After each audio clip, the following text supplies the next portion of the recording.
They didn't inherit wealth from old money or century-old family trusts.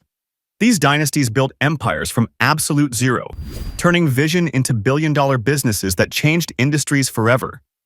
From tech founders who revolutionized software to media moguls who redefined entertainment, these are the richest black business dynasties in America. Each story is a masterclass in strategy, timing, and the relentless pursuit of excellence. Stick around, because the dynasty at number 1 controls a fortune so massive it eclipses entire corporations. Number 7.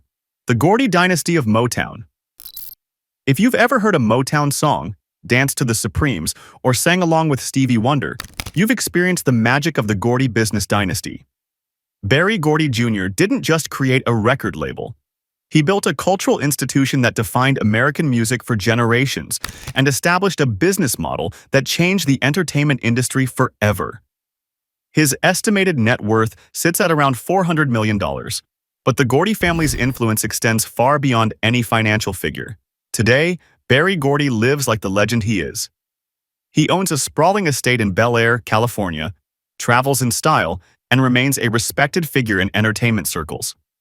His children, including Hazel Gordy, Carrie Gordy, and Rhonda Ross Kendrick, have all carved their own paths in entertainment, carrying the family legacy forward.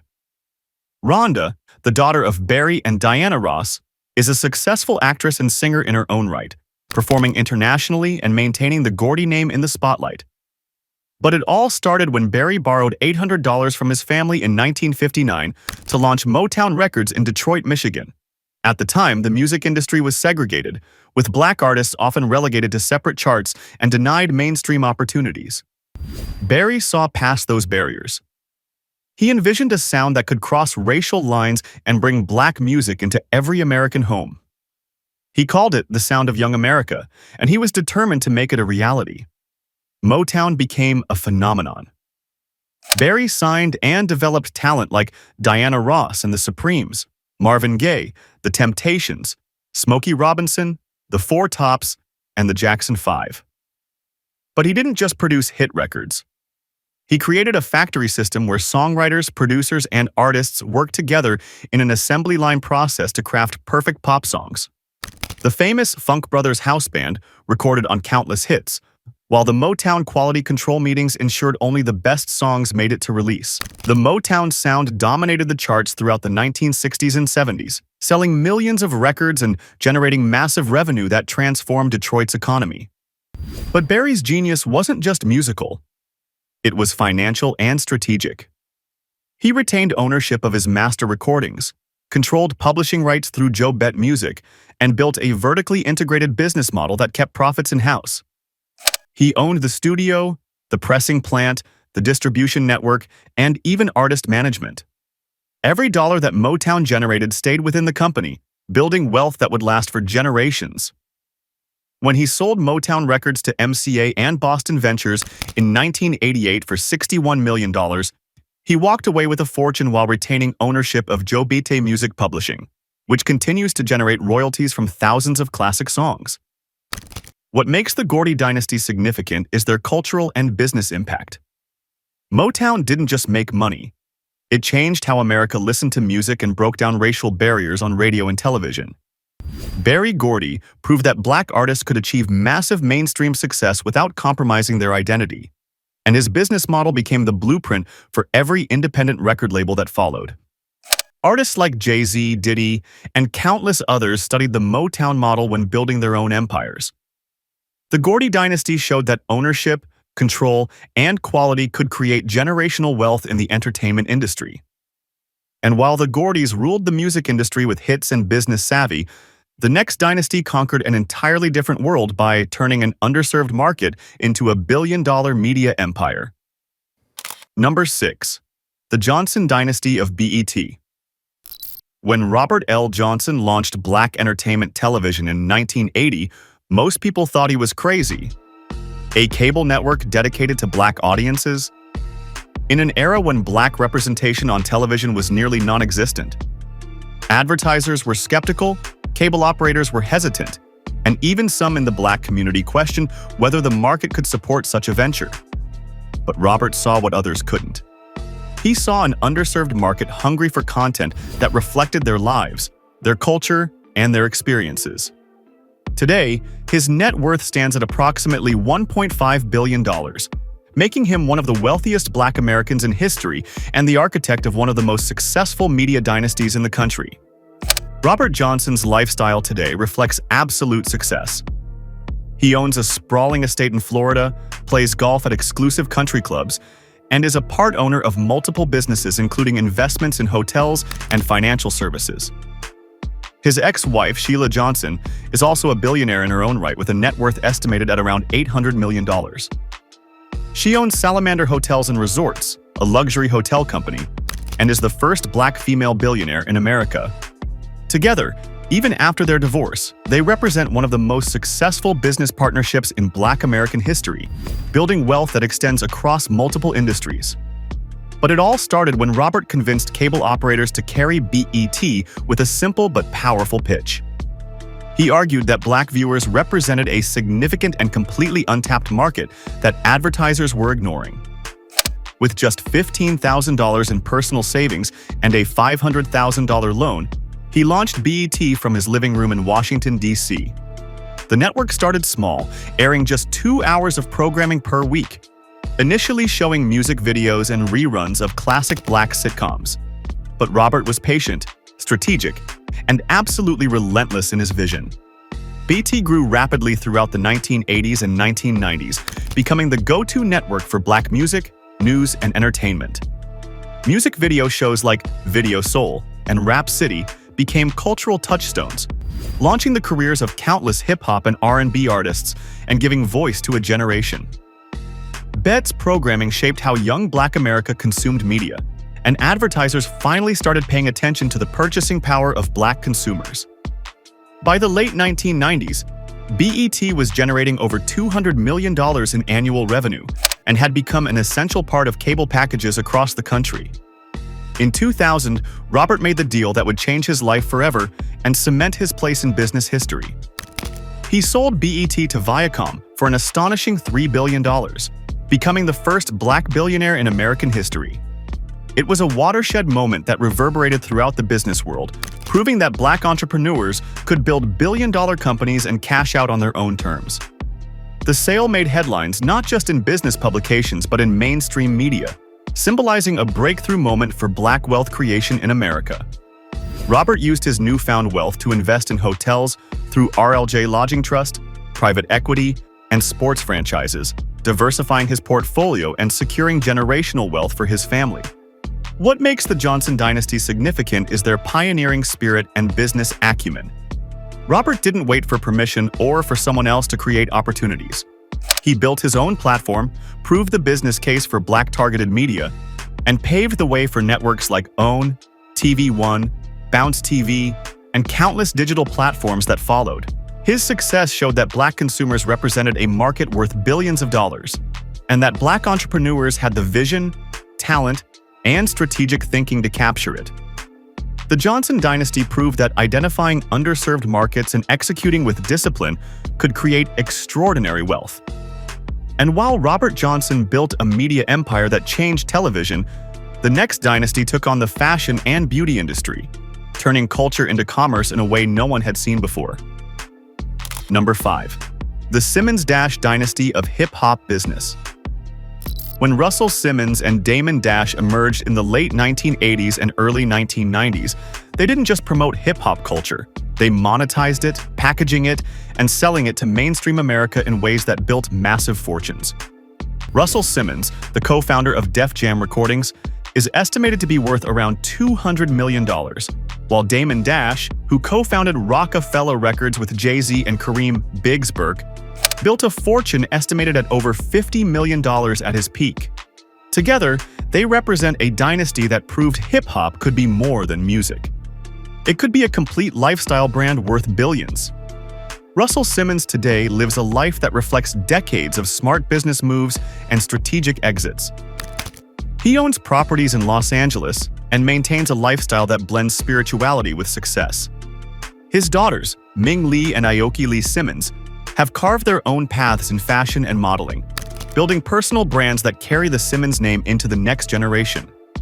Ming Lee has walked runways for major designers, while Aoki Lee has become a fixture in high fashion circles, gracing magazine covers and campaigns worldwide.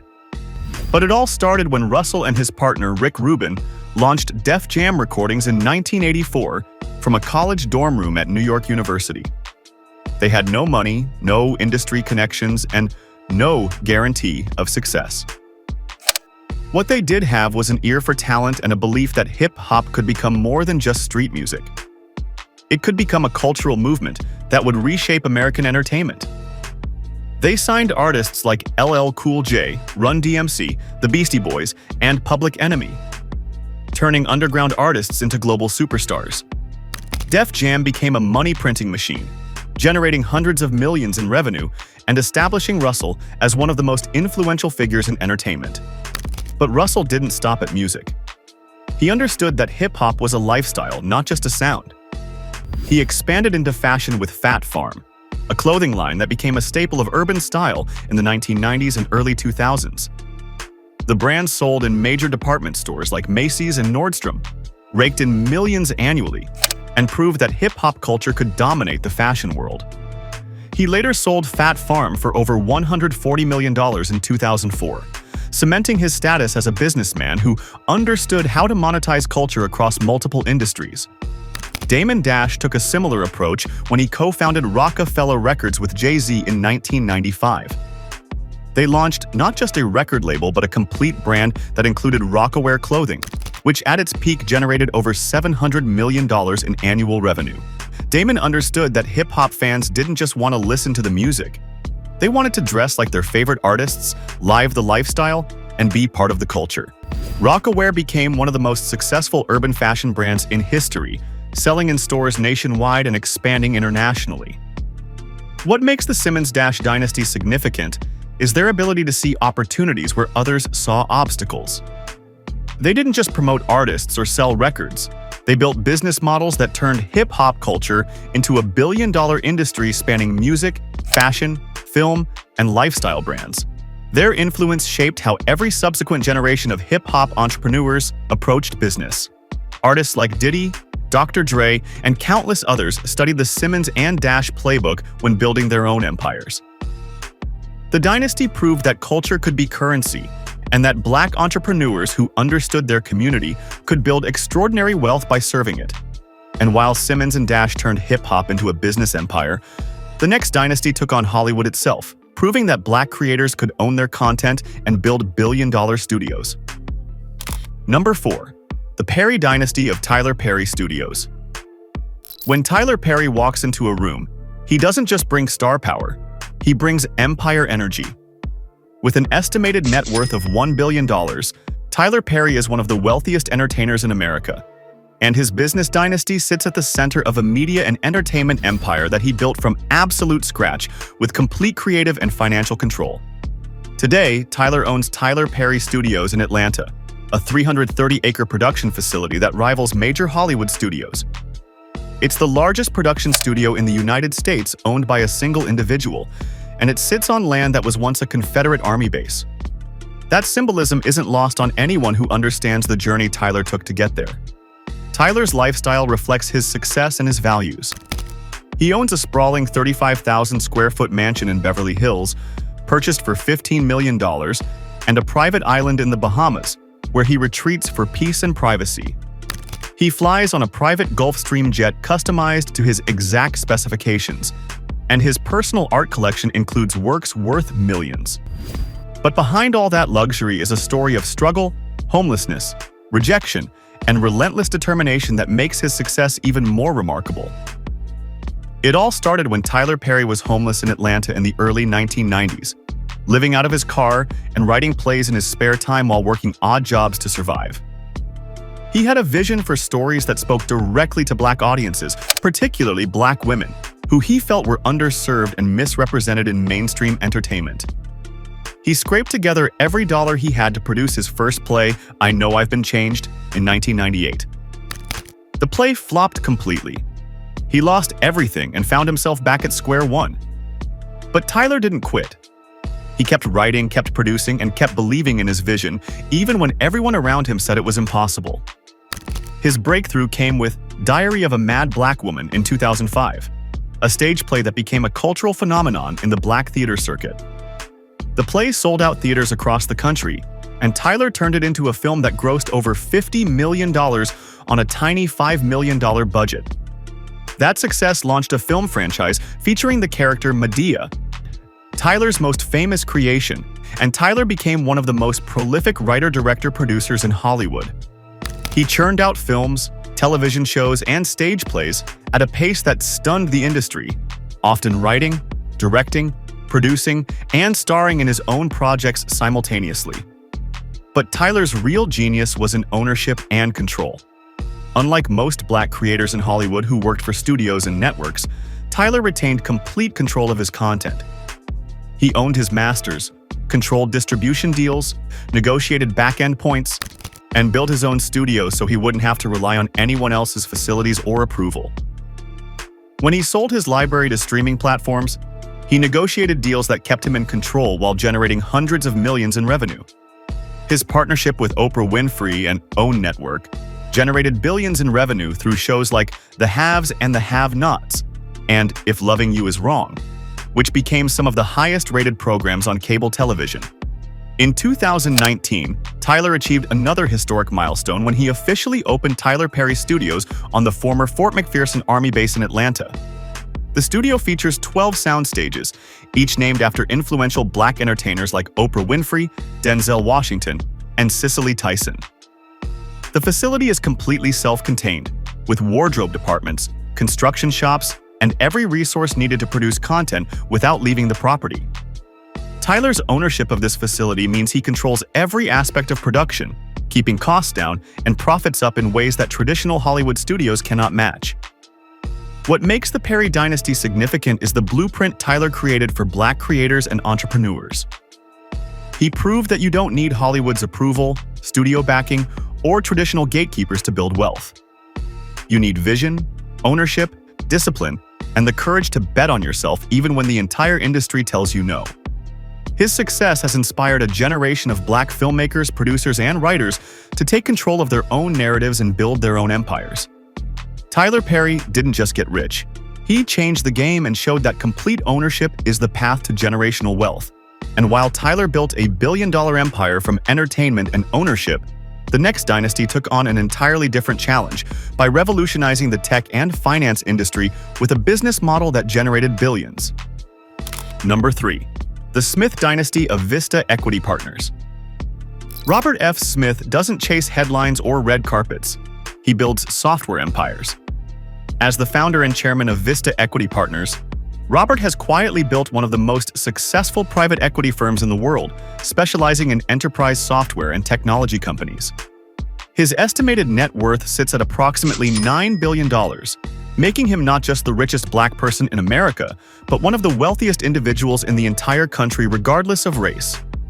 His success represents a dynasty built on intellectual capital, strategic acquisitions, and a business model that consistently delivers extraordinary returns. Robert's lifestyle reflects both his wealth and his values. He owns a stunning oceanfront estate in Malibu, California, purchased for $20 million, along with properties in New York, Denver, and Austin. He travels by private jet, collects fine art, and is known for his philanthropy, having signed the Giving Pledge to donate the majority of his wealth to charitable causes.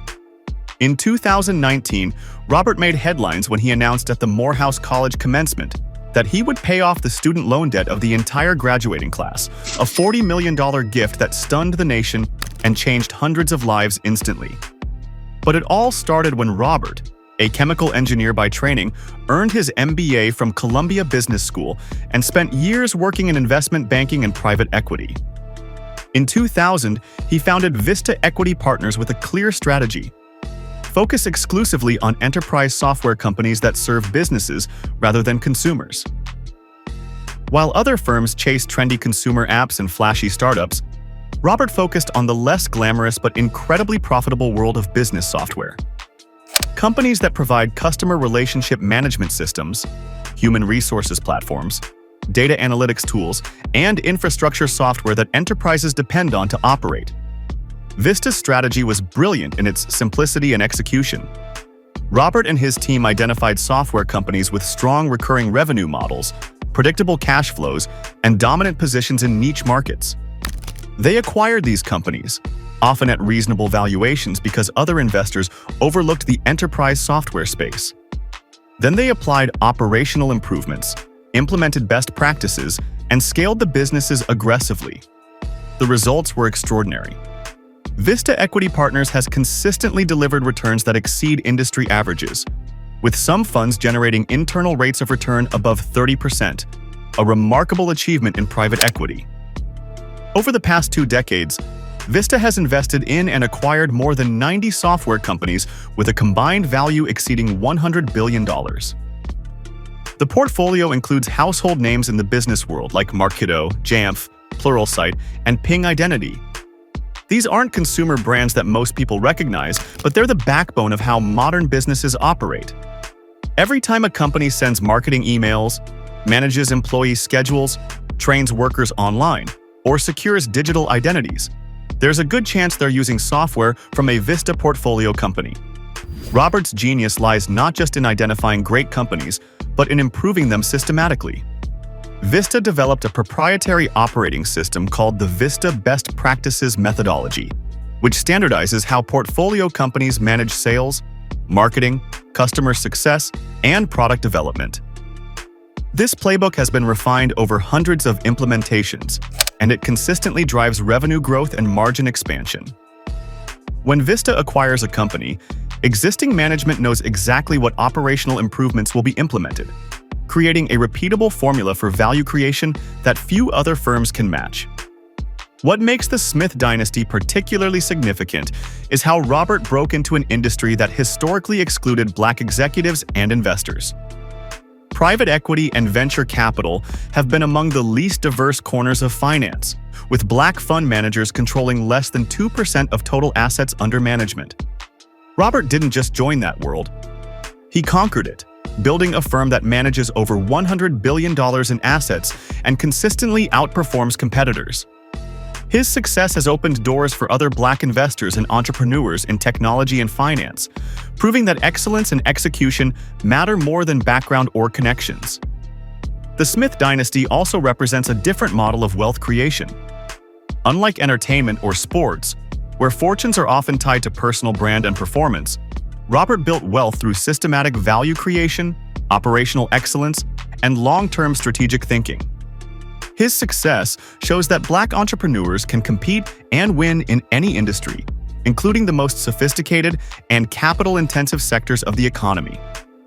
And his commitment to philanthropy, including his historic gift to Morehouse and ongoing support for STEM education in underserved communities, ensures that his wealth creates opportunities for future generations. And while Robert Smith built a dynasty through software and private equity, the next business empire took on the fashion and beauty industry, turning personal style into a billion-dollar global brand. Number 2. The Fenty Carter Dynasty. When Rob and Rihanna Fenty and Sean Jay-Z Carter sit at the negotiating table, they're not just celebrities making endorsement deals. They're business moguls who understand ownership, equity, and how to build brands that generate billions in revenue. Rihanna's estimated net worth stands at approximately $1.4 billion, while Jay-Z's sits at around $2.5 billion. Together, they represent a modern dynasty that redefined how artists build wealth, proving that ownership and strategic partnerships matter far more than album sales or streaming numbers. Rihanna's journey from pop star to billionaire is one of the most impressive wealth creation stories in modern business.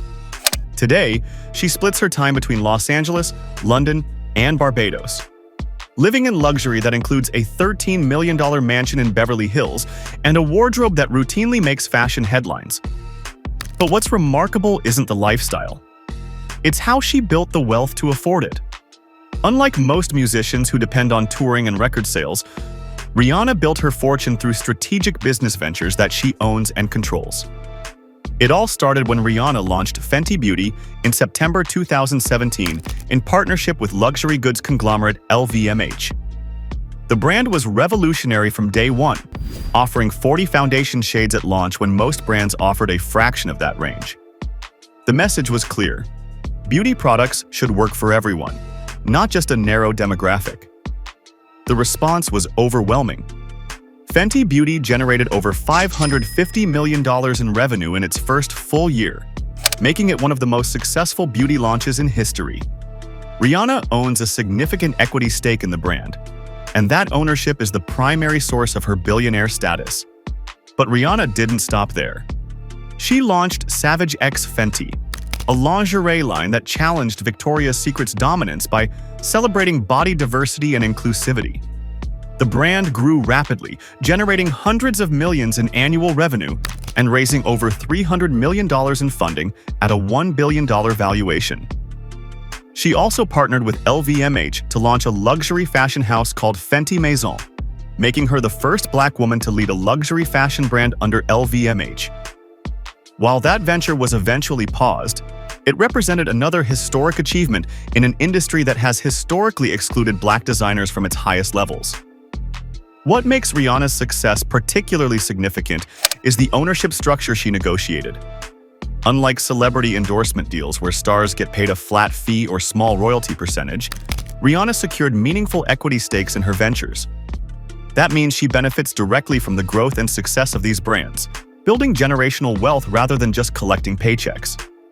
Her approach became a blueprint for how modern artists should structure business deals, prioritizing ownership and long-term value creation over short-term cash. Jay-Z took a similar path, building his fortune through strategic investments and ownership rather than music alone. He co-founded Rockefeller Records in 1995, controlling his masters and building a platform that launched one of the most successful careers in hip-hop history. But Jay-Z's real wealth came from ventures beyond music. He founded Rockaware, which sold for over $200 million. He launched Rock Nation, a full-service entertainment company managing artists, athletes, and producing content. He acquired the streaming service Tidal and later sold a majority stake to Square Inc. for over $300 million. But Jay-Z's most lucrative move came through early investments in companies like Uber, where his initial investment of just a few $1,000,000 grew to be worth over $70 million when the company went public. He also built a champagne brand called Armand de Brignac, known as Ace of Spades, and sold 50% of it to LVMH in 2021 in a deal that valued the brand at over $600 million. His cognac brand Douce, a partnership with Bacardi, generates hundreds of millions in annual revenue, and Jay-Z owns a significant stake. What makes the Fenty Carter dynasty significant is how they redefined celebrity wealth. They proved that artists don't need to depend on record labels, touring, or endorsements to build fortunes. They need ownership, strategic partnerships, and the business acumen to negotiate deals that create long-term value. Their success inspired an entire generation of entertainers to think like entrepreneurs, demanding equity and control rather than accepting traditional payment structures. And their combined influence spans music, fashion, beauty, spirits, technology, and sports, making them one of the most diversified business dynasties in America. And while Rihanna and Jay-Z built billion-dollar brands through ownership and strategic partnerships, the dynasty at number 1 took a different path entirely, building wealth through technology infrastructure that powers the modern digital economy. Number 1. The Stewart Dynasty of Worldwide Technology. At number 1 stands a dynasty that most people have never heard of, but whose impact touches nearly every aspect of modern digital life. David Stewart, the founder and chairman of Worldwide Technology, has built one of the largest private companies in America with annual revenues exceeding $17 billion. His estimated net worth sits at approximately $7 billion, making him one of the wealthiest Black Americans in history. But what makes the Stewart dynasty truly remarkable isn't just the size of the fortune. It's how he built it, the industry he chose, and the legacy he's creating for future generations. David Stewart lives a life of quiet luxury that reflects both his success and his values. He owns a stunning estate in Missouri, maintains a low public profile, and is known more for his philanthropy than his possessions. He has donated tens of millions to education, including significant gifts to historically Black colleges and universities, and sits on multiple corporate boards. His son, David Stewart Jr., serves as chairman of Worldwide Technology and is being groomed to lead the company into its next chapter, ensuring the dynasty continues into the next generation with the same values and vision that built it. But it all started when David Steward, a former railroad worker and Federal Express account executive, saw an opportunity that others missed.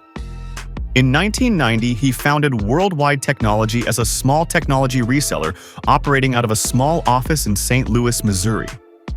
At the time, businesses were beginning to adopt personal computers and networking equipment, but they struggled to integrate these technologies into their operations. David saw that gap and positioned his company as a partner that could not only sell equipment but also design, implement, and support complete technology solutions. The early years were a struggle. David faced rejection from potential clients who questioned whether a Black-owned business could handle complex enterprise technology projects. Banks were reluctant to extend credit, and larger competitors tried to undercut his prices. But David persisted, focusing on delivering exceptional service and building relationships based on trust and results. He hired talented engineers, invested in training, and developed expertise in emerging technologies like networking, storage, and cloud computing. Slowly but steadily, Worldwide Technology began winning contracts and building a reputation for excellence. The breakthrough came when David shifted the company's business model from simple reselling to becoming a true technology integrator and solution provider. Instead of just selling Cisco routers or Dell servers, Worldwide Technology began designing entire data center architectures, implementing complex security systems, and managing ongoing technology operations for clients. This shift positioned the company as a strategic partner rather than a commodity vendor, allowing them to charge higher margins and build deeper, longer-lasting client relationships. Worldwide Technology's growth exploded in the 2000s as businesses accelerated their digital transformation efforts. The company won massive contracts with Fortune 500 clients, government agencies, and telecommunications providers who needed help modernizing their infrastructure. David built a massive advanced technology center in St. Louis, a state-of-the-art facility where clients can test and evaluate technology solutions before purchasing them. This innovation center became a competitive advantage, allowing Worldwide Technology to demonstrate value and reduce client risk in ways that competitors couldn't match. Today, Worldwide Technology employs over 9,000 people and operates globally, with offices across the United States, Latin America, Europe, and Asia. The company partners with every major technology vendor, including Cisco, Dell, Microsoft, VMware, and hundreds of others. Their client list includes some of the largest corporations and government agencies in the world.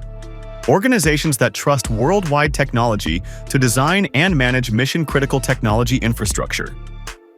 Annual revenues exceed $17 billion, making it one of the largest Black-owned businesses in American history and one of the largest private companies in the country, regardless of ownership.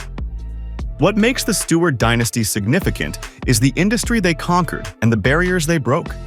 Technology infrastructure and enterprise IT services have historically been dominated by large publicly traded companies and white-owned firms. David Steward entered this space as an outsider with limited capital and faced skepticism at every turn. But he built a company that competes and wins against the biggest names in the industry, proving that Black-owned businesses can scale to extraordinary levels when given the opportunity and when leadership executes with excellence. The Steward dynasty also represents a different model of wealth creation than most other entries on this list. David didn't build his fortune through entertainment, sports, or consumer brands. He built it through B2B technology services, complex infrastructure projects, and long-term enterprise relationships. His success shows that Black entrepreneurs can compete and win in any industry, including highly technical and capital-intensive sectors that require deep expertise and massive operational scale. David's commitment to remaining private is also significant. While many entrepreneurs take their companies public to cash out and maximize personal wealth, David kept Worldwide Technology private, maintaining control and ensuring the company operates according to his values. This decision prioritized long-term sustainability and family legacy over short-term financial gain, a choice that ensures the Steward dynasty will continue influencing technology and business for generations to come. The company's culture reflects David's personal values, emphasizing integrity, service, and community impact. Worldwide Technology is regularly ranked as one of the best places to work in America, with employee satisfaction scores that exceed industry averages. The company actively recruits from diverse talent pools, invests heavily in training and development, and creates pathways for employees to build careers and wealth through profit sharing and equity programs. This approach to leadership and culture has created a business that not only generates billions in revenue, but also creates opportunities and changes lives for thousands of families. Before we wrap up, let me ask you something. Which of these dynasties inspired you the most? If this deep dive into Black business empires and wealth creation opened your eyes to stories you've never heard before, hit that like button and subscribe to the channel. These dynasties represent just a fraction of the incredible wealth building happening in Black America. And there are countless more stories worth telling. The dynasties on this list didn't wait for permission, handouts, or perfect conditions. They saw opportunities where others saw obstacles. They built businesses when banks wouldn't lend to them. They created industries when doors were slammed in their faces. From Gordy turning Motown into a cultural and financial powerhouse to David Stewart building a $17 billion technology empire, these families and individuals prove that wealth isn't just inherited. It's created through vision, courage, discipline, and relentless execution. They rewrote the rules, shattered expectations, and built legacies that will last for generations. And their stories remind us that the path to extraordinary wealth is still open to those willing to work for it, regardless of background or circumstances. Which dynasty's story resonated with you the most? Let us know in the comments below, and don't forget to like, share, and subscribe for more incredible stories about wealth, business empires, and the dynasties shaping America's future.